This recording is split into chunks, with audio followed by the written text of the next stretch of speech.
You are not alone. And now there are two resources that I've put together specifically for your journey.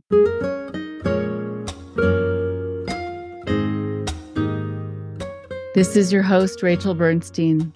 I am an educator and a therapist and a cult specialist.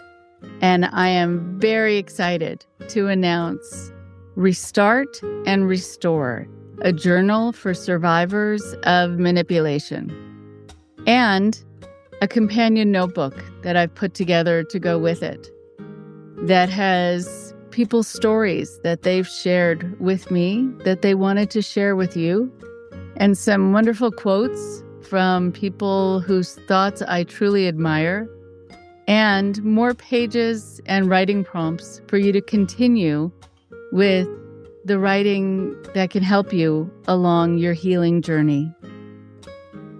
This isn't just another blank journal.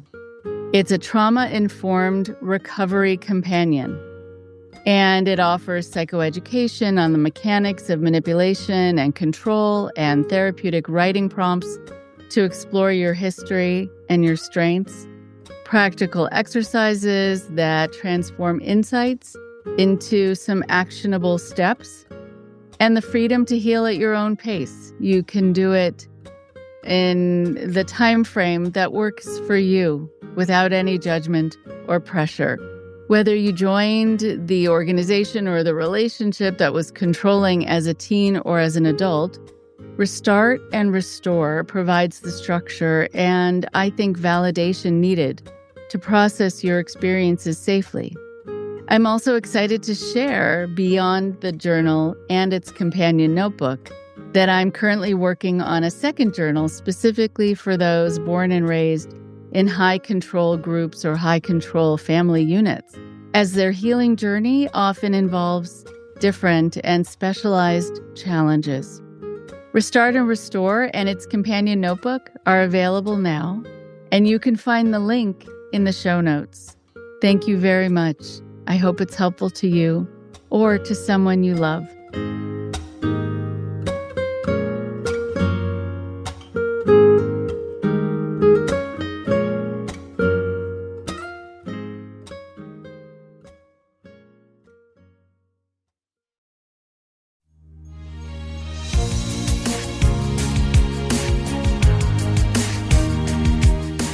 Thanks for tuning in to our bonus episode preview.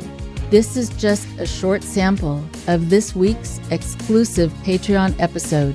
You can hear the episode in its entirety by becoming a member at patreon.com/IndoctriNation, where you'll gain access to all of our exclusive episodes and merchandise.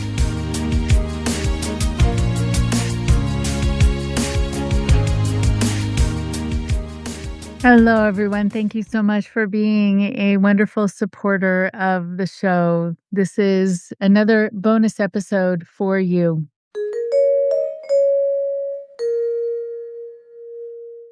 This one is about getting out of fight or flight mode. What we now know about fight or flight is that it is only part of the equation, even though today we're going to be talking about fight or flight. There is also freeze and fawn.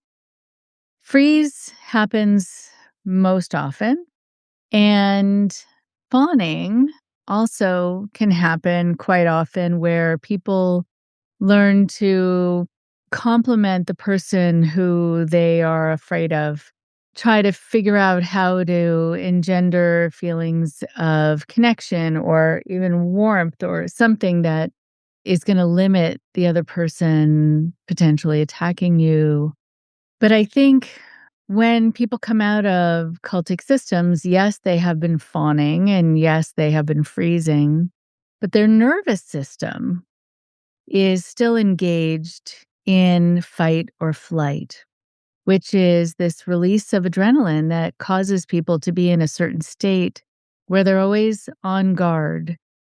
Sometimes I'll describe when people have come out of situations that are highly stressful or that they had to make sure that they were watchful so that nothing bad would happen to them, or there was potential danger at any turn, that it's hard for them to rest. It's hard for them to calm themselves down. It's hard to feel safe. It's hard to even want to take a nap or close your eyes.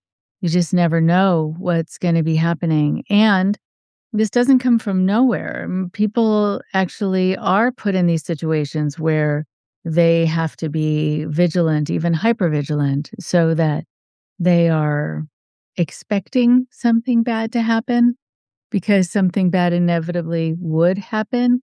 And then they're kind of prepared for it to a certain degree. But it is something that gives a lot of wear and tear to our systems. So, the phenomenon of cultic involvement represents a profound disruption of the human experience. And it's characterized by a systematic erosion of the self through coercive persuasion and psychological manipulation. For the survivor, the act of physical departure from a high control group is frequently mistaken for the conclusion of the trauma. But clinical evidence actually lets us know that the post-exit phase marks what we now know as the beginning of a complex neurobiological and psychological reorganization. This report examines the intricate processes by which survivors transition from a state of chronic hyperarousal, commonly referred to as fight or flight mode, into a state of what we call integrated autonomy, kind of being in charge of yourself and feeling calm. The analysis is divided into two primary thematic concentrations: the resolution of manufactured urgency, which is rampant in cults, also in relationships with narcissists, and the fear of stillness, followed by the reclamation of executive functioning, executive agency, and emotional presence, being able to stay focused, calm, present. By examining these dynamics through the lens of the cult survivorship trauma model and contemporary traumatology, this provides a roadmap for professional peers working with this unique population. So there is the physiological context of coercive control and what we call the HPA axis.